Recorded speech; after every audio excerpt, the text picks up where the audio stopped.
we're gonna go ahead and fill up the car with coolant. This coolant is 50-50, which means it's gonna take 50% water and 50% antifreeze minimum. If you go a little bit more water, it doesn't really matter. But it's just pretty simple. You're gonna go to your car. You're gonna look for the radiator, which is in the front of the car for most trucks and cars. Take the cap off. This is a radiator funnel specific for radiators. It really helps to get this one specifically because this little nozzle fits perfectly with the radiator.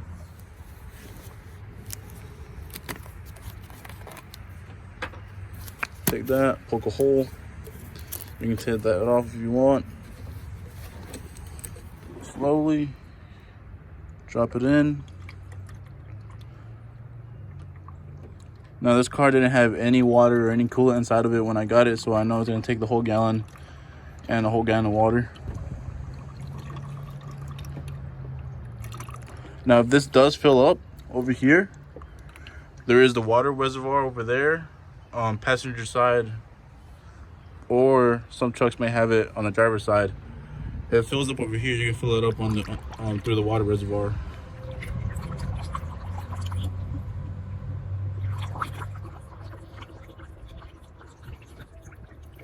We're halfway done with the gallon. We're gonna check the bottom of the car, make sure there's no leaks. You don't want to fill it up if there's a leak. Now it is filling up a little bit over here, so we're gonna go ahead and try to fill up the water reservoir.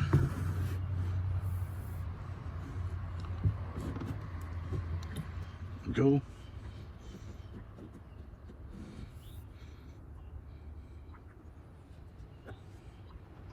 Good.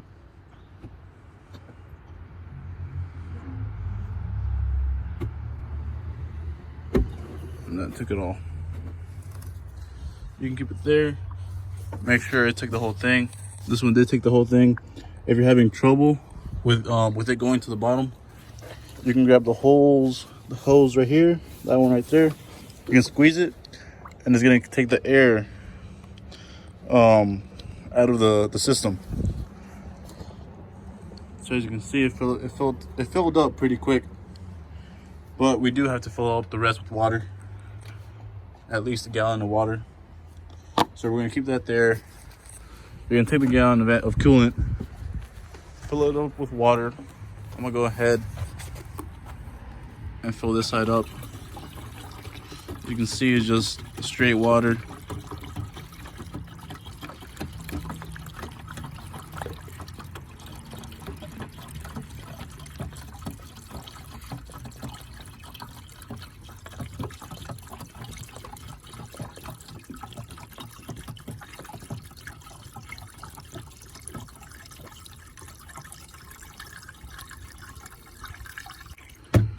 It's filling up over here, but it can use some over there, so we're gonna put the radiator top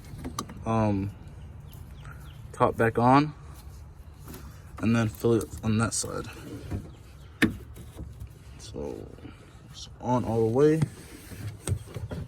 and fill up the rest of the reservoir with water.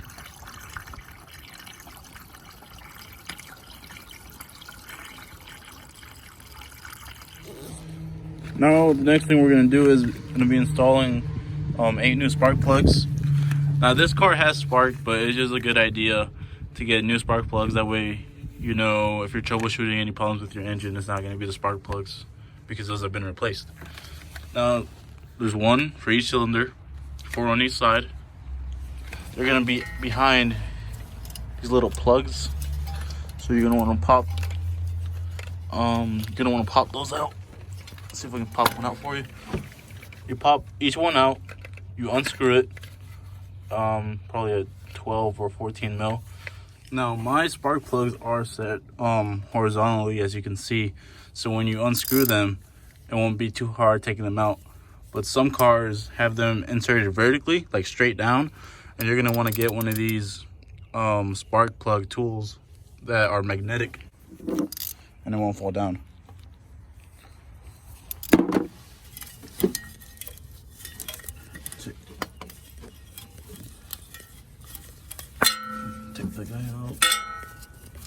This guy wasn't clipped in, so we're gonna go ahead and do that. Two more over here.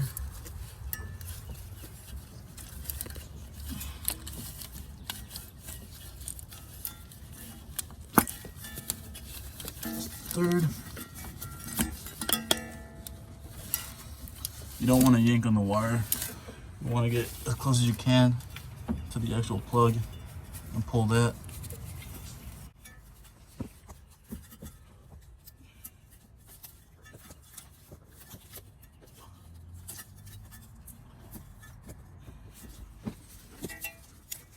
You just get inside the actual car if you have enough room. Next step is to take out the actual spark plugs.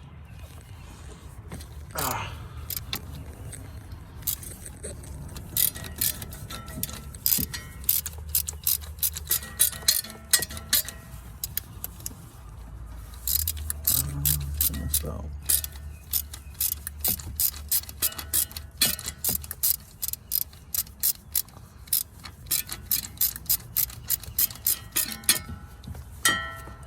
should be out.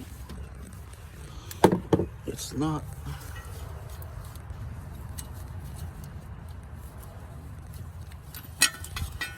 Go. As you can see, it's still a good spark plug. It's pretty oxidated, but it'll work.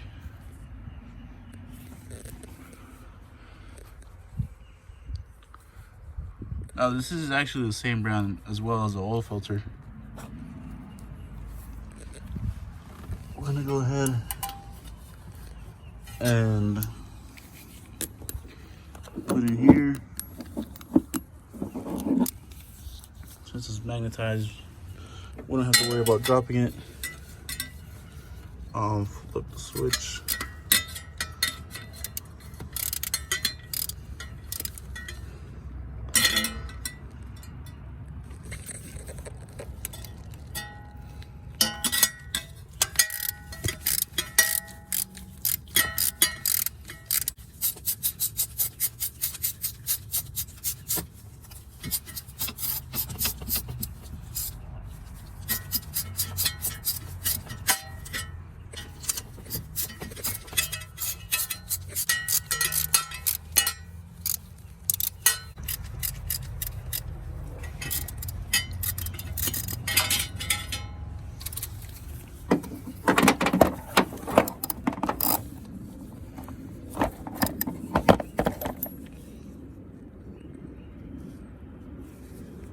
Old one doesn't look pretty bad.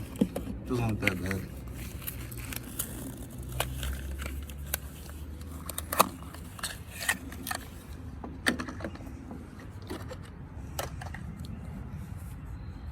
That's good.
And then don't forget to set up your coils.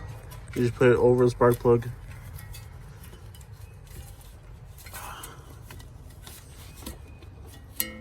You should feel it go in. There. It's gonna make a little noise, but you'll be able to feel it.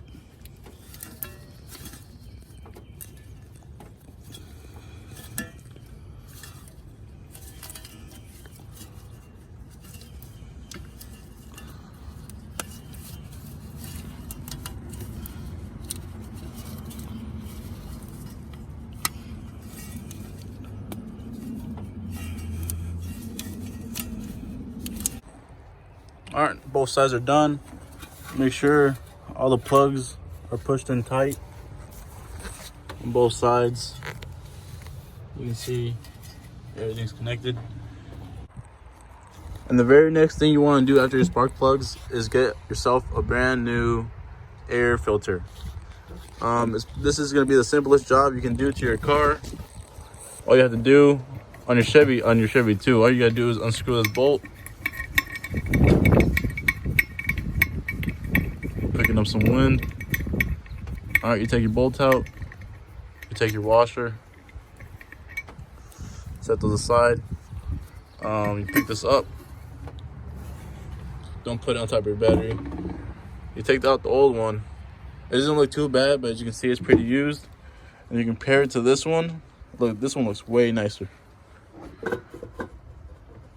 All right, now it's universal. You can put on that way. You can put on that way. For that, you put your cover back on.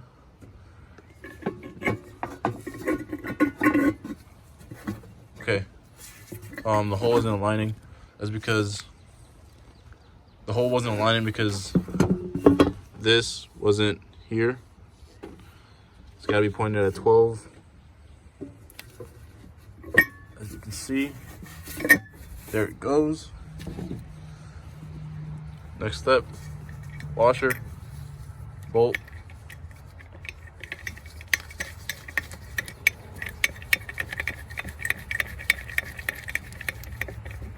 And you're done.